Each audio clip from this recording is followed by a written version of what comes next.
Terima kasih klik video ini dan jangan lupa subscribe.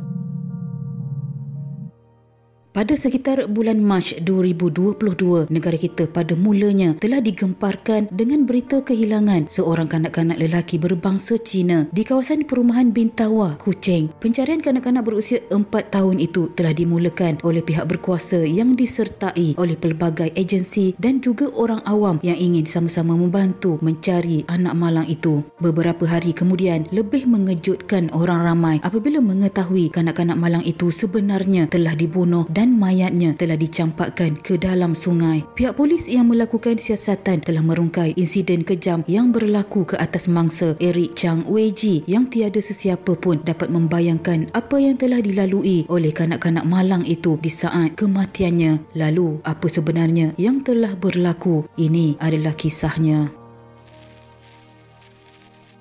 Pada 7 Mac 2022, seorang kanak-kanak lelaki berusia 4 tahun dilaporkan hilang dari rumah pengasuhnya di Taman Riverview, Jalan Daya di Bintawa. Eric Chang Wei Ji dilaporkan hilang oleh keluarganya kepada pihak polis sekitar jam 7.42 malam pada hari tersebut. Menurut ibu mangsa, dia telah meminta rakannya untuk mengasuh anaknya itu pada 4 Mac 2022 dan akan mengambilnya semula nanti. Lalu pada 7 Mac jam 9 pagi, dia ke rumah rakannya itu untuk mengambil anaknya semula. Apabila tiba di rumah itu, ibu mangsa mendapati anaknya tiada di situ dan rakannya memberitahu yang anaknya telah hilang pada pagi itu. Mereka kemudian bersama-sama mencari Eric di kawasan sekitar dan bertanyakan kepada sesiapa yang mungkin ternampak akan kelibat anak kecil itu. Apabila petang semakin lewat dan Eric masih belum dijumpai, pada jam 7.42 petang, ibu Eric telah pergi ke Balai Polis Bintawa bagi membuat laporan kepada pihak berkuasa mengenai kehilangan anaknya itu. Susulan mendapat laporan tersebut, operasi mencari dan menyelamat SAR mangsa dilancarkan dengan dibantu penduduk setempat dan unit anjing pengesan K9 PDRM. Pada lebih kurang jam 9 malam hari sama, operasi mencari Eric dimulakan dengan disertai oleh Ketua Masyarakat Kapitan Chung Chong Chong, mengetuai sekumpulan ahli jawatan kuasa keselamatan dan kemajuan kampung JKKK dalam pencarian di Taman Riverview serta Kampung Bintawa dan Zon Perindustrian Bintawa. Gambar Eric mula disebarkan dan ciri-ciri fizikalnya mula diambil perhatian. Disebarkan kepada orang ramai tentang Eric, iaitu anggaran tinggi sekitar 100 cm, bentuk badan kurus, berkulit kuning langsat, rambut pendek dan pakaian terakhir sebelum hilang memakai baju T berwarna biru gelap dan seluar pendek paras lutut warna hitam. Namun malangnya, pencarian Eric dari malam itu sehingga ke 8 Mac tidak membuahkan apa-apa hasil. Eric gagal dijumpai. Pihak polis ketika itu telah memasukkan Eric ke dalam talian Nur bagi mendapatkan maklumat dari orang awam.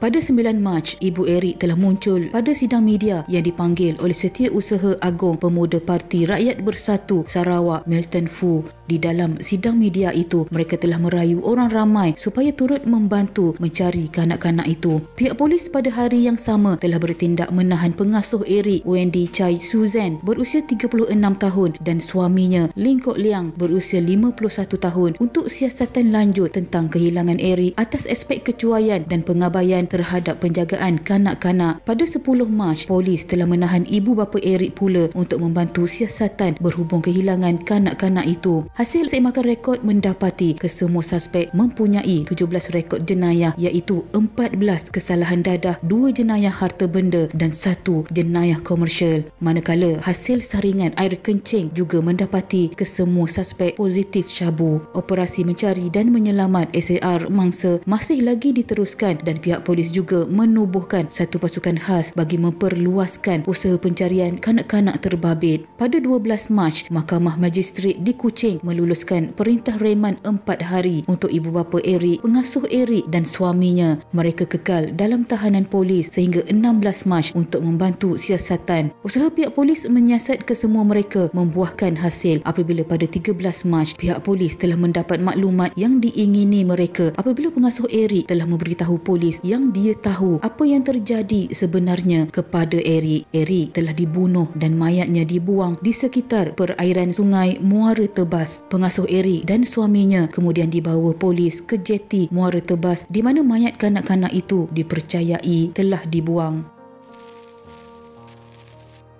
Dengan maklumat terbaru itu, kes itu diklasifikasikan sebagai kes bunuh dan siasatan dijalankan mengikut Seksyen 302 Kanun Keseksaan. Pada 14 Mac, ibu bapa Eric telah dibebaskan dari tahanan reman manakala 2 lagi suspek masih direman di Balai Polis Tabuan. Operasi mencari kanak-kanak terbabit di kawasan Muara Tebas telah dimulakan. Bot Polis Marin turut digunakan bagi melakukan pencarian mangsa. Operasi turut dibantu unit anjing pengesan K9, Jabatan Bomba dan Penyelamat Sarawak serta 3 drone pasukan gerakan udara polis di Raja Malaysia. Usaha pencarian kemudian diperluaskan dengan bantuan pasukan gerakan Marin Wilayah 5 Kuching, PDRM serta bantuan agensi luar seperti Jabatan Bomba dan Penyelamat Malaysia serta agensi penguatkuasaan maritim Malaysia APMM di sekitar perairan Sungai Muara Tebas dan kawasan sekitar. Pada 19 Mac, setelah 7 hari tanpa sebarang petunjuk, proses pencarian Eric telah ditamatkan pada jam 6 petang. Ketua Polis Daerah Kuching, Asisten Komisioner Ashman Bajah berkata, keputusan itu dibuat setelah semua usaha yang dilakukan sebelum ini menemui jalan buntu. Meskipun pelbagai alternatif telah diambil oleh pasukan operasi, namun pencarian terbatas oleh faktor seperti bentuk muka bumi, ancaman binatang buas, cuaca dan keadaan air pasang surut di lokasi pencarian. Biarpun operasi telah dihentikan, namun pihak polis sentiasa mengalu-alukan sebarang maklumat awam untuk tindakan lanjut. Pasukan siasatan akan meneruskan tumpuan siasatan secara saintifik bagi merungkai petunjuk siasatan. Pada 31 Mac 2022, suspek utama kes bunuh kanak-kanak berusia 4 tahun Eric Chang Wei Ji dituduh di Mahkamah Magistrate Kuching. Kedua-dua suspek yang berusia 51 dan 37 tahun, Ling Kok Liang dan Wendy Chai Suzanne, merupakan penjaga kanak-kanak yang pada mulanya dilaporkan sebagai hilang itu. Menariknya, pada hari itu juga pengasuh Eric dijatuhi hukuman denda RM2,000 dan penjara 6 bulan oleh Mahkamah Magistrate Kuching selepas mengaku bersalah mencuri sebuah mesin basuh dan sebuah peti sejuk beku milik sebuah syarikat di City Square Court pada 6 Disember 2019. Difahamkan dia telah mencuri barang-barang tersebut bersama 3 lagi rakannya yang lain, iaitu suaminya Ling Kok Liang dan ibu bapa kepada Eric iaitu Li Fuk Chuan berusia 30 tahun dan Dynasty Chang Ka Hui berusia 24 tahun. Polis bagaimanapun tidak mendedahkan apa yang berlaku ke atas Eric serta motif di sebalik kejadian tersebut. Sebaliknya, mengatakan yang ia adalah insiden terpencil dan tiada kaitan dengan sindiket pengambilan organ atau membalas dendam. Ini kes tragis melibatkan seorang kanak-kanak berusia 4 tahun yang sepatutnya dijaga oleh pengasuhnya tetapi menjadi mangsa. Polis juga melarang orang ramai dari membuat spekulasi tentang pembunuhan Eric. Walaupun begitu, apa salahnya jika menyebarkan apa yang telah terjadi kepada Eric agar ia menjadi pengajaran kepada orang ramai dan mengelakkan perkara serupa terjadi kepada kanak-kanak lain? Adakah mencukupi mengetahui yang anak ini menjadi mangsa tanpa tahu apa sebenarnya yang telah berlaku? Sekian.